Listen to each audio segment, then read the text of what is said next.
بسم الله الرحمن الرحيم. الحمد لله نحمده ونستعينه ونستغفره ونعوذ بالله من شرور أنفسنا ومن سيئات أعمالنا. من يهده الله فلا مضل له ومن يضلل فلا هادي له، وأشهد أن لا إله إلا الله وحده لا شريك له، وأشهد أن محمدا عبده ورسوله صلى الله عليه وعلى آله ومن tamassaka bisunnatihi ila yaumiddin wa ba'd. Lahat ng papuri ay uko lamang kay Allah subhanahu wa ta'ala, at naway ang pagpapala at pagbati ay sumakanyang sugo nawa na si Propeta Muhammad sallallahu alaihi wasallam. Alhamdulillah, at tulad ng nakasanayan natin, ginagawa natin tong palagian at hopefully ma-campaign pa natin ito sapagkat sana ma-maximize natin yung ating place, yung ating lugar para makadaloy mga kapatid. Although ngayon hindi maganda ang weather, maaring yun ang pumigil sa ilang mga kapatid na dumalo. Anyhow, tutuloy natin ito sapagkat napakahalaga ng mga paksang inihahanda natin every week.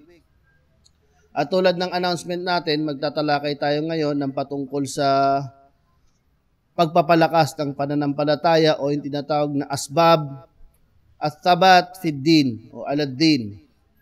Isa ito sa mahalagang paksa sapagkat sa atin na mga naninirahan sa lugar ng mga non-Muslim o ang majority ay hindi mananampalataya, napaka halaga na malaman natin yung mga sabab, mga dahilan ng pagpapatatag sa pananampalataya. Para sa mga daiya natin at mga bisita, ito ang mga ilan na dapat nating tandaan at papalakasin natin ito para sa ating mga tinuturuan at ganun din sa mga bago. May mga bago tayong mga kapatid na nandito. Ito yung mga paraan kung paano tayo maging matatag sa relihiyon natin. Napakarami. Nagbasa ako ng mga aklat nung dati pa, at dati namin piniprepare ito kasi bahagi ito ng seminar na dinadaos namin almost 3 beses sa isang taon para sa mga bagong Muslim sa Pilipinas, sa Saudi Arabia. Kaya sa dami ng mga dahilan ng pagpapatatag na inimungkahi, na ka-develop tayo na masamari ito sa 3, tatalakayin kong dahilan para maging matatag ang isang lalong-lalo na ang isang bagong yakap sa pananampalatayang Islam. 3 ito, pwedeng gawing 4 pero nasa 3 lang siya actually. Ang una lang, bago ko banggitin yung 3, may isang mahalagang bagay na dapat malaman natin. Yung unang-una dito, yung ish'ar na tinatawag, yung pagdama tungkol sa biyaya na tayo'y mga Muslim. Napakahalaga nito. Ito yung unang-una. Na malaman natin, maramdaman natin yung biyaya na tayo'y ginabayan ni Allah subhanahu wa ta'ala. Yun ang mahalaga, unang-una para sa pagpapatatag sa atin. At kasama dito sa pagpapatatag na ito o kasama dito sa kaalamang ito ng pagkakaroon ng kakontentuhan sa puso na ang biyaya na tayo'y mga Muslim ay yung pagkakaroon ng kaalaman na ito yung unang-una. Sapagkat kailangan sa bagong Muslim, alisin niya muna yung mga alinlangang na nanatili sa kanya. Kaya nga meron tayong aklat na kilalang-kilala, yung Kashfus Syubuhat. Yun yung mga pagpapaliwanag sa mga alinlangan na unang pumapasok sa atin pagdating natin sa pananampalataya. Alinlangan unang-una sa relihiyong Islam, na ito ba ang tamang relihiyong? Kailangan malinaw sa puso natin yan. Malinaw sa puso natin na tayo bilang mga Muslim ay nasa tama at tunay na relihiyon.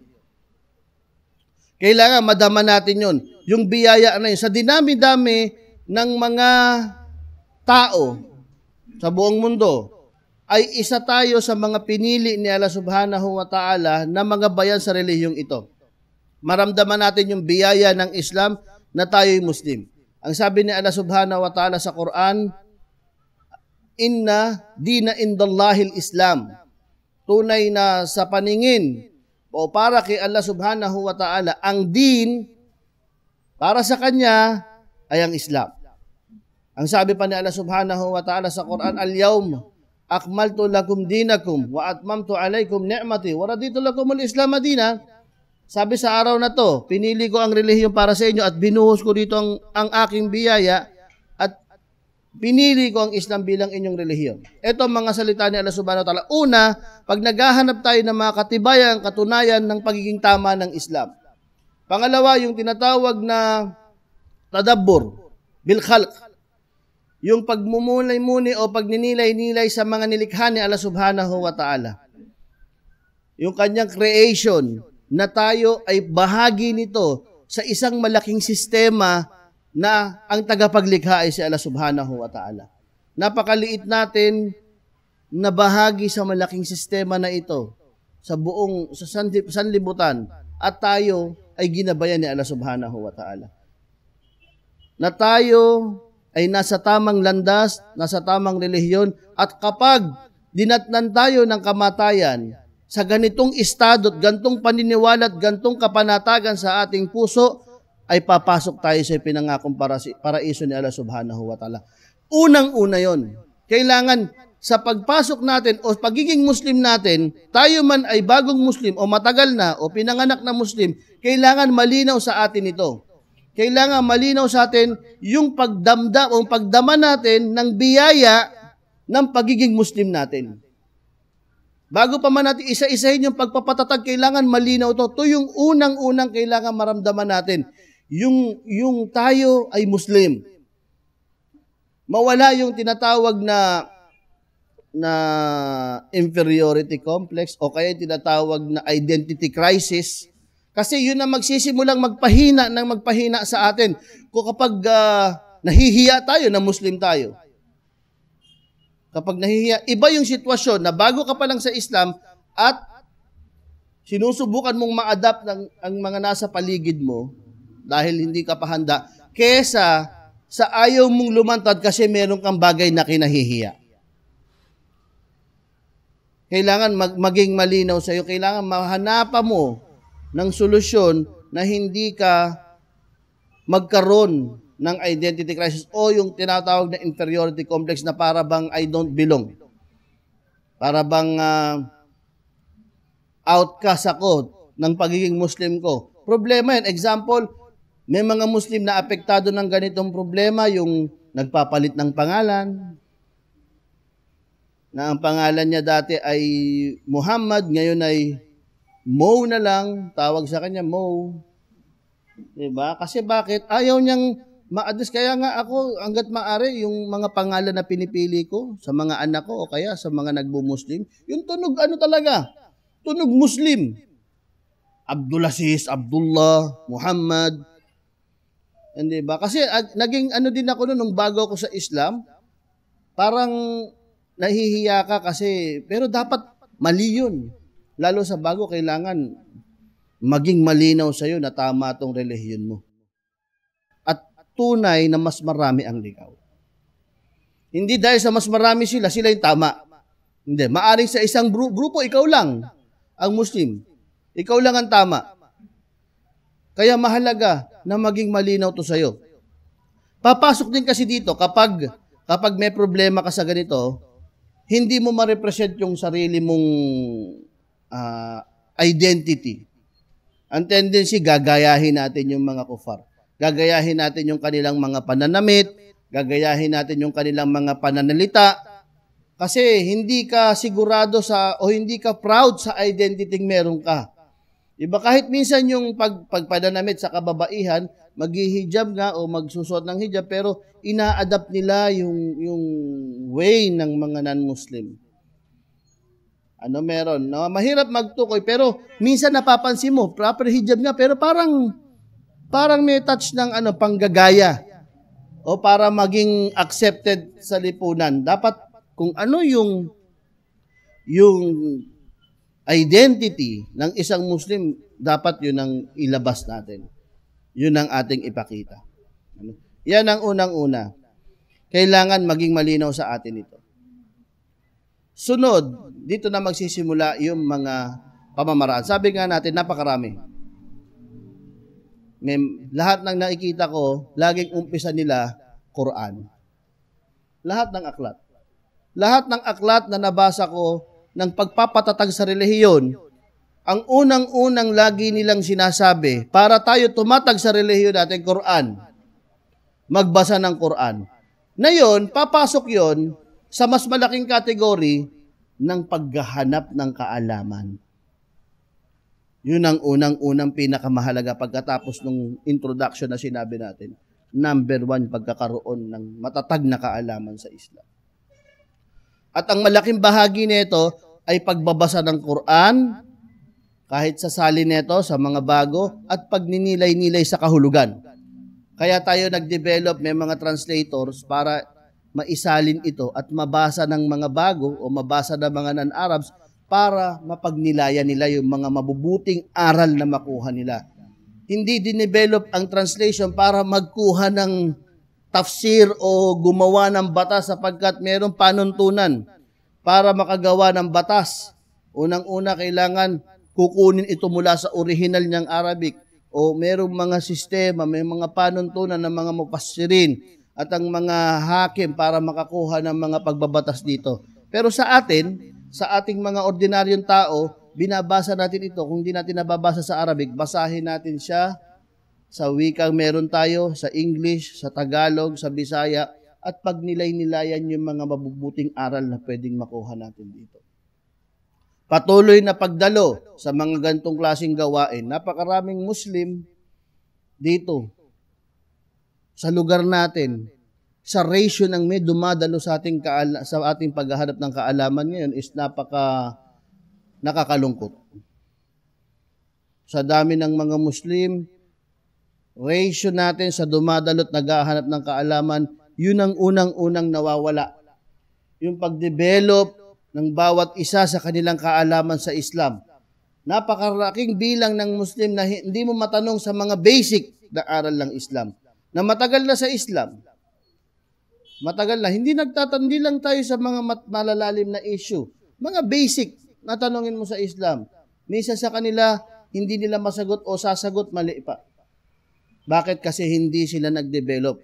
At yun ang isa sa malaking problema kung bakit mahina ang foundation sa pananampalataya. Mahina.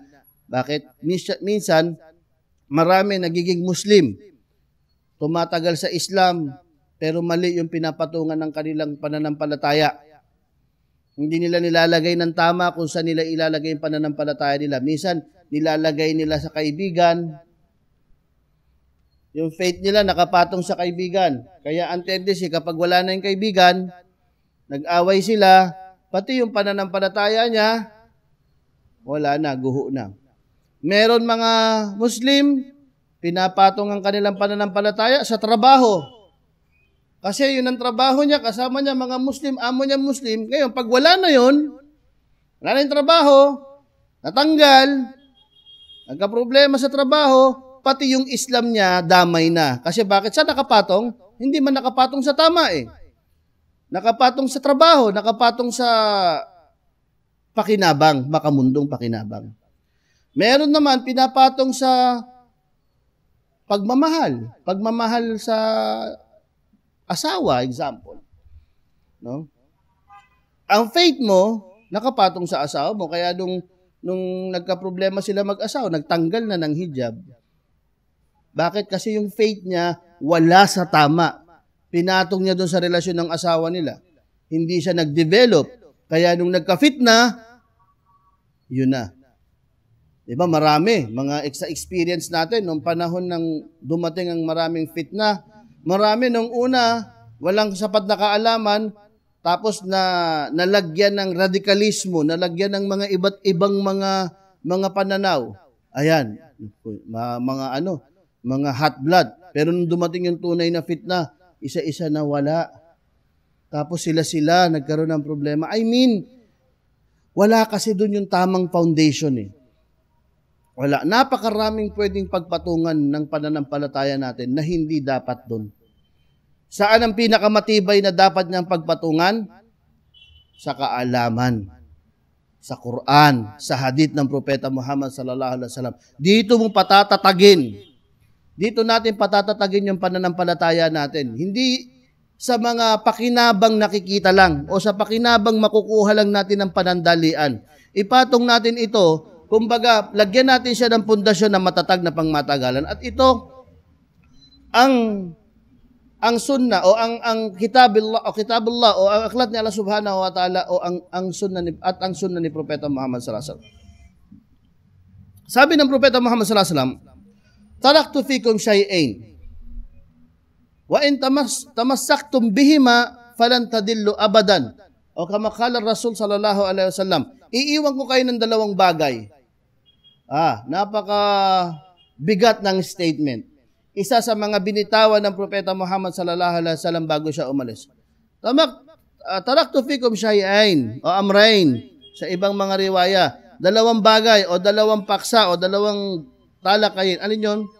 Sabi niya na kapag pinanghawakan niyo ito, hindi kayo maliligaw. Falan tadillu lan. Sa Arabic pag sinabing lan, marami kasing uri ng hindi eh. May la. Pag sinabing lan, ano yun? Talagang, mutlak yun. Ibig sabihin, hindi pwedeng mangyari. Close, wala. Hindi pwedeng magkaroon pa ng pagbabago. Sabi ng propeta, lan tadil abadan. Hindi kayo maliligaw. Sabi niya, iiwan niya ang dalawang bagay na to at ito yung Quran at ang sunna ni Propeta Muhammad sallallahu alaihi wasallam. Pag dito natin pinatong, unang-una pa lang, ang faith natin, dito natin pinatong ang pananampalataya natin, hindi tayo maliligaw. Dumating ang fitna, nagkaroon ng problema ang mag-asawa, Muslim pa rin. Dumating ang fitna, maraming mga pagsubok sa mga Muslim, nawalan ka ng trabaho, nawalan ka ng kaibigan, nawala lahat sa'yo. Pero nakapatong yung faith mo sa tama niyang pagpapatungan, nakapatong siya sa Quran, at nakapatong siya sa sunna ni Propeta Muhammad sallallahu alaihi wasallam, mananatili ito. Mananatili ang faith natin kahit ano pa man ang dumating sa atin. Yan ang una at yan ang napakahalaga. Ang pangalawa ay yung sinasabi nila na una, yung musahaba ma'as salihin. Ano to? Yung companionship o paghahanap ng mga kasamang mga mabubuti. Kasama rin dito yung pananatili sa jamaa. Pananatili sa jamaa at paghahanap ng mga mabubuting kasama. Pangalawa ito sa pinakamahalaga. Itong dalawa lang na ito ay napakahalaga na. May knowledge ka at ang mga kasama mo ang mabubuting Muslim at hindi ka umaalis sa jamaa, matatag ka na.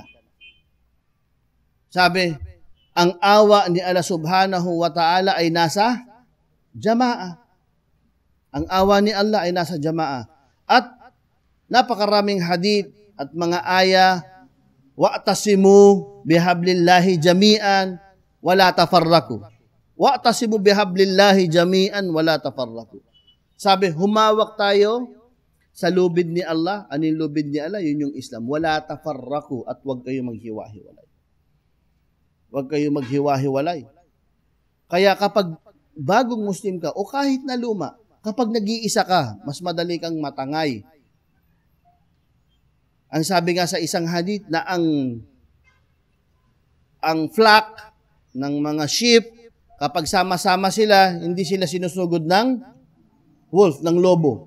Hindi sila sinusugod. Bakit? Kasi kahit mahihina yun. Actually, kahit kunin naman ng lobo yun pwede. Kaso, nandun yung unity nila Nagsasama-sama sila, kaya hindi sila nakukuha ng lobo. Ngayon, kung mag-isa ka, umalis ka dun sa jamaa, madali kang makuha.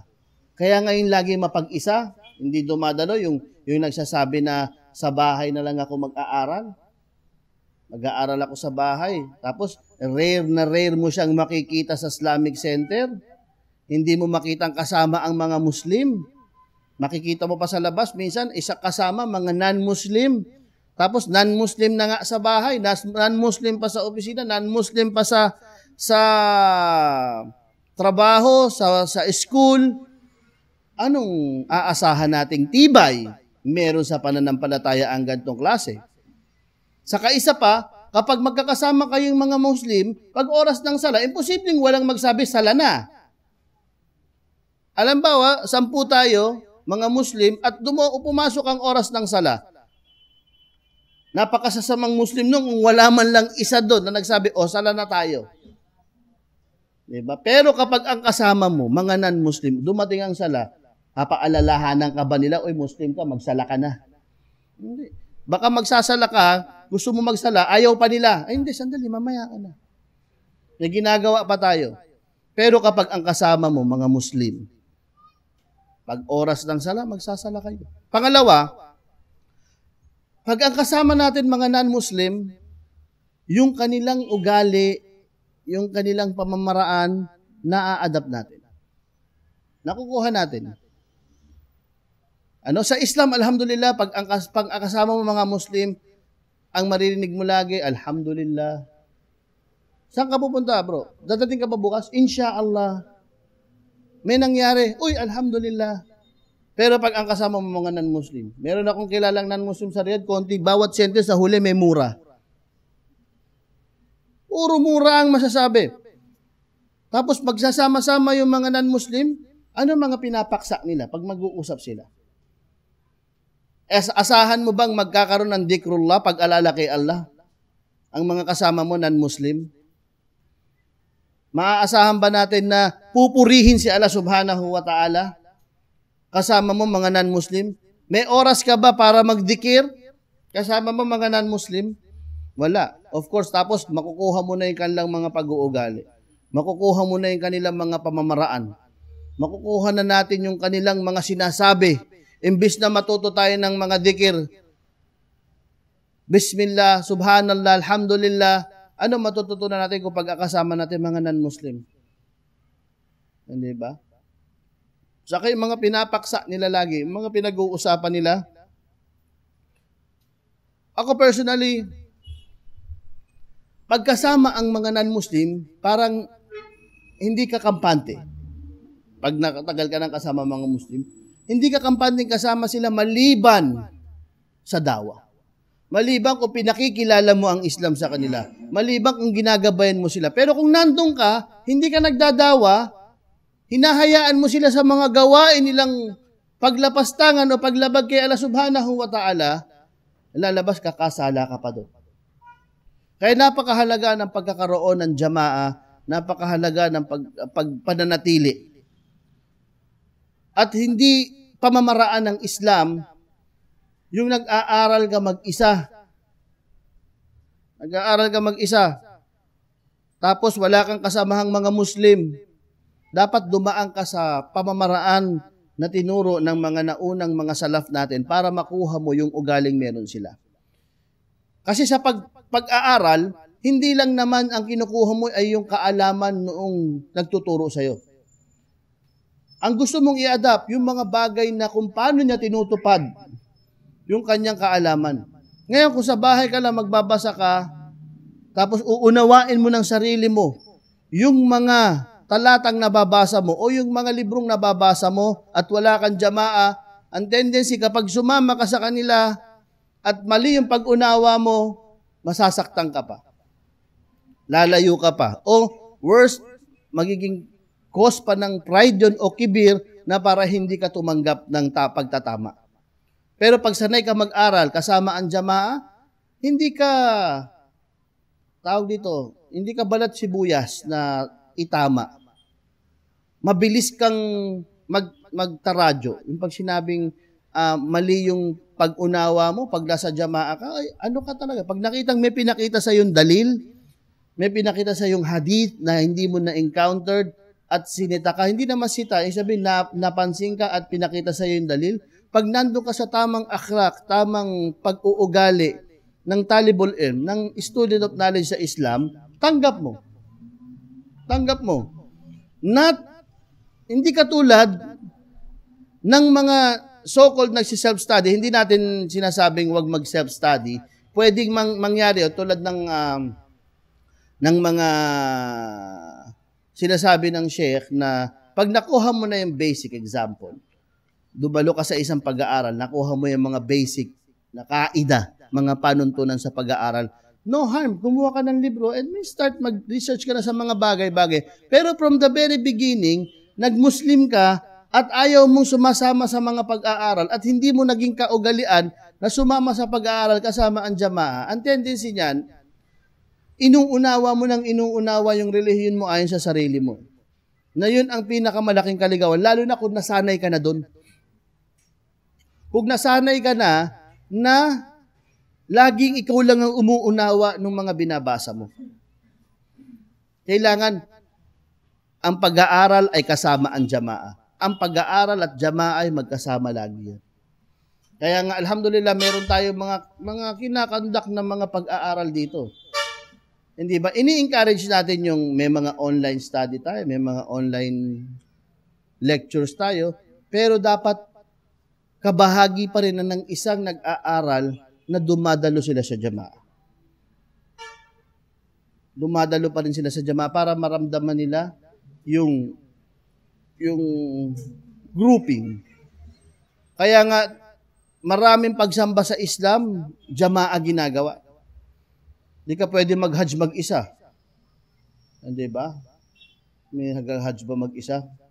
Wala. Kaya nga, tukoy na araw, tukoy na oras, nagsinasagawa yun. Sa hajj, hindi pwedeng gagawin mo yung rituals nang mag-isa mo sa oras na gusto mo. Pag sinabing gantong, paglubog ng araw, kailangan umalis ka na ng Arafah. Kahit milyon yung tao, kailangan umalis ng Arafah. Di ba? Sa sala, ganun. Hindi pwedeng yung duhur mo, iba, dahil maraming nagduduhur ka ni imam mo. Duhur mo medyo late o medyo advance, hindi. Jamaa. Doon pinapakita sa Islam yung kagandahan o kabutihan ng pagkakaroon ng jamaa. Okay. Ito yung dalawa na napakahalaga. Actually, lahat ng mga pag-aaral dito tungkol sa pagpapatatag ng relihiyon, pumapasok na kagad sa dalawa na to.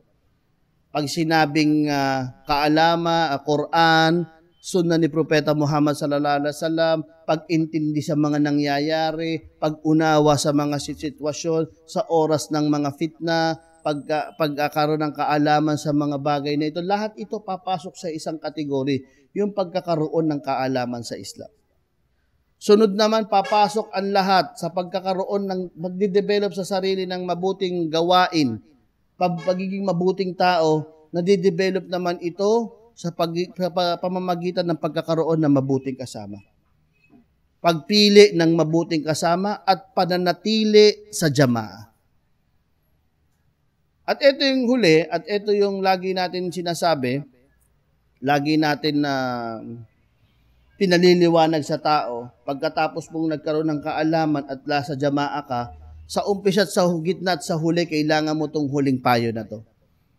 Ano to? Siguro alam natin ito. Ito yung sabar. Sa lahat ng bagay, kasama ito. Yung sabar. At kasama ito sa ating iman. Ano-ano ang iman natin?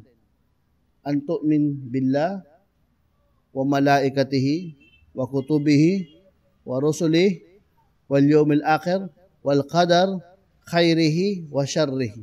Ito yun eh. Ang pagkakaroon ng pananampalataya sa tadhana. Pagkakaroon ng pananampalataya sa tadhana, ito man ay mabuti o masama. Nandito yung sabat. Pag dumating sa atin ang mga pagsubok, ang unang-unang gagawin natin ay magsabar. Di ba? Sabi nila, al-sabar fi sadmatin ula. Di ba? Ang sabar, doon sa unang salpukan. Doon ka magsasabar. Hindi ang sabar is second choice. Di ba? Dumating ang pagsubok. Gagawa ka muna ng paraan. Baka, ibig sabihin, eto muna, tatry ko munang gawin to. May dumating ang pagsubok, gagawin ko to. Pag wala ka na magawa, ay magsasabar na lang ako. Hindi. Ang sabar, sa unang pasok ng problema, kailangan sabar ka agad. Diba? Yun ang lagi. Alam mo, dumating na problema. Utangan ko muna si Khalid. Brother, naintindihan ba ni Muhammad? Mga utang. May dumating na problema. Sanla ko na lang muna eh. Okay, mangutang akong 5-6. Ha? Pagdating ng problema, susolusyonan mo kaagad ng kahit na magka-labag-labag ka sa Islam. Ano na, para bang, pagdating ng problema, unahin mo yung sabar. Magsabar ka agad. Kasi nandun ang tunay na esensya ng pagsistiisin, ng pagsasabar. Pag dumating ang problema, sabar. At inna Allaha ma'asab. Kasama nila yung mga nagsasabar, hindi yung mga hahanap mo, nangutang na ako ng 5-6 kasi nagka-problema eh. Diba? Bawal sa Islam ang 5-6. Diba? Kaya ang daming minsan nag-rereklamo, ang daming humihingi ng payo na para bang gusto nilang ma-justify yung kanilang paggawa ng paglabag sa Islam kasi nawala yung sabar sa una. Nawala yung pagtitiis, nawala yung patient, nauna yung mga katwiran para makagawa ng bagay na paglabag. O gina-justify nila yung mga bagay kung ba't sila nakalabag sa Islam. Bakit? Wala doon yung sabar sa unang tagpo eh. At ang sabar, meron siyang level. Ang una, yung sabar at ta'a. Yung una, sabar sa pagsunod, lalo sa mga bagong Muslim. Sabar sa pagsunod. Wala kang sabar, wala kang patient. Yung sabar, patient yun eh. Pasensya, pagtitiis. Arabic, pag sinabing sabar, pag sinabi ni Rashid sa'yo, bro, magsabar ka. Diba? Ibig sabihin nun, be patient. Magkaroon ka ng pasensya, magtiis ka, konting tiis, yun, sabar yun, magtiis. Ngayon, kung wala kang sabar, wala kang pasensya, wala kang pagtitiis, mahirapan tayo bumangon sa Fajr pagbago tayo. 4:30, gigising tayo, puyat tayo, magsasala, minsan malamig, magwuwudo ka. Pag walang sabar, mahirapan tayo. Ramadan, magpa-fasting. Sa unang mga araw, magugutom ka. Kung walang sabar, kaya may sabar ta'a. Merong sabar sa pagsusunod. Pagsunod sa mga ipinag-uutos sa atin. Ang sunod na sabar naman sa mga maasiya, yung mga pinagbabawal sa Islam. Yun ang sunod. Magsasabar tayo sa mga tukson dumarating sa atin. Mga pinagbabawal sa Islam. Kailangan magsabar tayo kasi bawal yun. Dati tayong naninigarilyo, ngayon Muslim na tayo. Kailangan magsasabar tayo na ito'y bawal sa Islam. Dati tayong umiinom ng alak, nakikinig ng music, ng bababae, ano pang mga haram na nung nag-Muslim ka, ay hindi mo na pwedeng gawin na nakasanayan mo, kailangan sa umpisa, magkaroon ka ng sabar. Magkaroon tayo ng patience. Kahit hindi lang ito sa hindi lang ito sa mga bagong Muslim actually.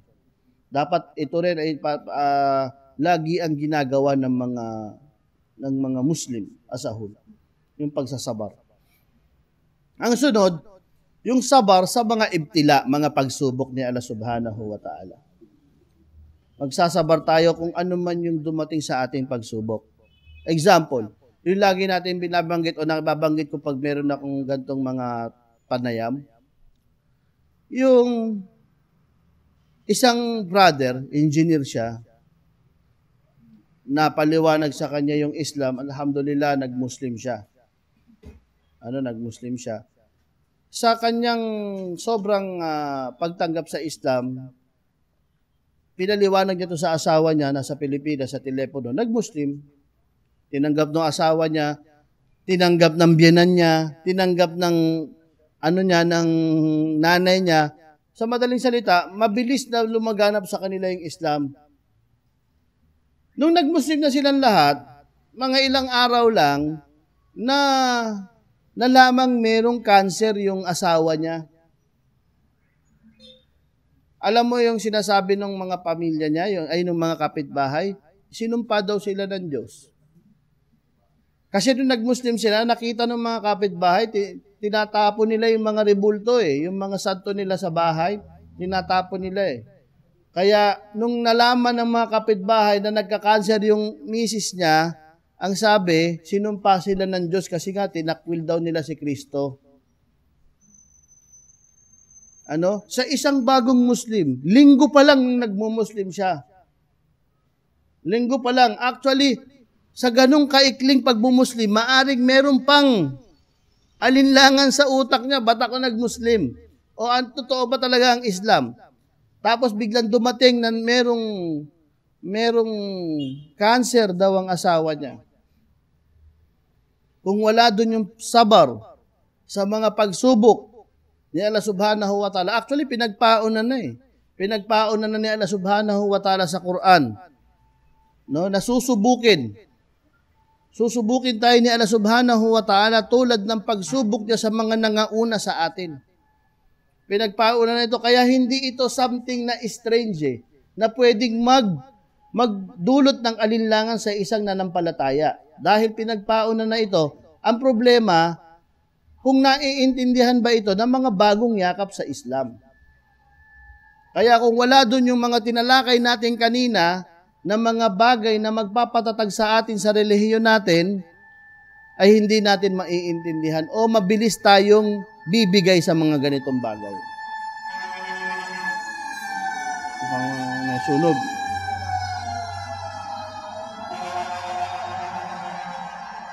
Ayan. 911 ba yun? Sunog? Okay. Tuloy tayo.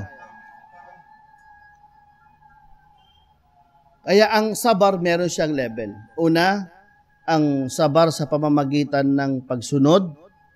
Pangalawa, sabar sa pamamagitan ng pag-iwas sa mga kasalanan.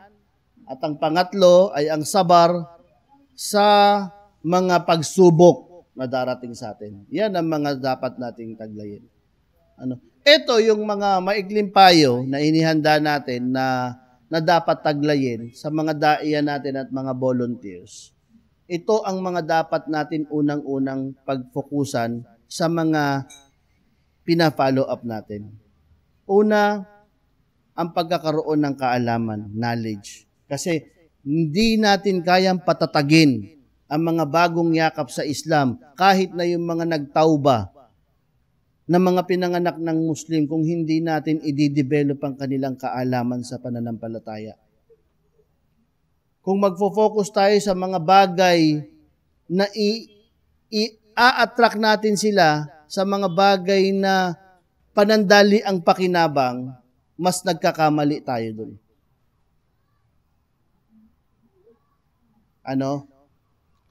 Na nagiging kasanayan natin na tinatawag sila rito at lagi tayong may pangako ng mga pakinabang pangdunyawi at nasanay sila ron, malaking problema sa part natin at sa part nila. Sa una, pangalawa, pero dapat babalik sila sa susunod kasi yung nararamdaman na nila ng pagkauhaw sa kaalaman. Hindi yung sasanayin natin silang bumabalik sa atin dahil sa mga lagi ang pinangangakong mga pakinabang dito. Hindi ba? Sa una, syempre, bago pa, sasagutin natin ang pamasahe, merong pagkain, may konting mga regalo. Pero, 10 taon na sa Islam, o hindi naman, sabihin na natin, basically, gaano katagal ba dapat tawaging balik Islam o bagong Muslim ang isang Muslim? 2 months? 3 months? Subhanallah, sa panahon ng Propeta Muhammad sallallahu alaihi wasallam, nag-Muslim ngayon na may magji-jihad na. Ngayon, yung mga Muslim natin, taon na. O wag mo anuhin yan, bagong Muslim yan. Hanggang kailan natin sila gusto na tinuturing na mga bagong Muslim? Hindi ba? Dapat sa una, inimbitahan, may pamasahe, may pagkain. So bala sa ibang relihiyon, sila pa kinukunan. Pero puno. Puno yung kanilang, sa atin tayo na, may pagkain, merong pamasahe. Pero, di ba, ano natin na wala pa rin, napuno natin itong nakaraan, dapat sa susunod, darating sila hindi na dahil sa mga pangakong nawawala ka agad. Dapat dumadalo sila dahil sa uhaw sila sa kaalaman. Masya Allah, nakaranas kami ng mga brothers na sa center kami, wala kaming pagkain. Naghihintay ng pagkain. Pero wa may yattaqillaha yaj'al lahu makhraja wa yarzuquhu min haythu la yahtasib. Sino man ang matakot kay Allah, ibibigyan niya ng makhraja, ng problema at biyayang hindi mo matawaran o hindi mo mabilang. Sa center, masyal dumarating mga brother, tatawag sa akin, magte-text, bro, pamasahe ko papunta lang. Sabi ko, sige, ako na bahala pa uwi. Pero wala na akong pera. Ibig sabihin, meron, inshallah, meron tayong makukuha. Mas walang pagkain, biglang may darating, may magdudunit sa sakong bigas. 1 week na to dito, pang 1 week na ng jamaan natin. Hindi ba? Dumarating yung mga brothers, hindi dahil sa pakinabang ipinangakong merong gift o meron kasi yung naramdaman na nila yung uhaw ng paghahanap ng kaalaman at yung presensya ng bawat isa ng kapatiran. Pag yun ang na-develop natin, ganun natin binamindset ang sarili natin sa mga bagong Muslim na darating. Na sila'y darating dito at babalik-balik sila dahil hinahanap nila yung kapatiran, hinahanap nila yung kaalaman na nabibigay ng grupo, inshallah, isang malaking tagumpay ito sa da'wa sa pangkalahatan. Hindi lang dito sa Davao, hindi lang sa Pilipinas. Muslim as a whole, tagumpay kapag ganun ang pamamaraan. Na bumabalik ang tao dahil gusto niyang matuto. Bumabalik ang tao kasi gusto niyang malaman ng tungkol sa Islam pa. Napakalaking bahagi ng kaalaman. Pangalawa, yung jamaa, pagpapatatag ng jamaa. Kaya nga, pag meron sa atin dumarating dito, i-welcome natin. Basta sinabi niyang Muslim siya at gusto niyang maging bahagi ng isang organisasyon o isang samahan, welcome natin siya. Laging welcome ang mga brothers natin at ang mga sisters natin kasi yun ang purpose natin. Bakit tayo nandito? At of course, ang panghuli ay ang sabar. Ang pagkakaroon ng sabar sa lahat ng bagay. Ang sabar na to nilagay sa huli pero umpisa, gitna, huli, dapat nandun ang sabar. Ang sabar hindi lang ito. Lagi nasa pahuli, sa Arba'a Masail, panghuli din ang sabar. Sa pagtalakay ng 4 issues na tinatawag na dinevelop o ni Muhammad bin Abdul Wahhab na lecture, rahmatullahi alay, panghuli sabar. Ginamit niyang ginamit niyang sura, wal asri innal insana lafi khusrin illa alladhina amanu wa amilus solihat wa tawasaw bil haqq wa tawasaw bis sabr. At sabi ni Imam Shafi'i, rahmatullahi alay, kung etong aya na to o etong sura na to ay gagawin ng tao ay sapat para maging matiwasay ang mundo. Simpleng aya, yung sabar ang pinangtapos. So, ito yung ilan sa napakaraming pamamaraan ng pagpapatatag at naway tuparin natin to sa ating sarili at ituro natin ito at pag-ibayuhin natin itong mga bagay na ito inshallah ta'ala. Sallallahu ala nabiyina Muhammad wa ala alihi wa sahbihi ajma'in. Jazakumullahu khairan sa mga brothers and sisters. At kung merong question, pwede tayo mag-start ng ating question and answer. Wa sallallahu ala nabiyina Muhammadin wa ala alihi wa sahbihi ajma'in. Assalamu alaikum wa rahmatullahi ta'ala wa barakatuh.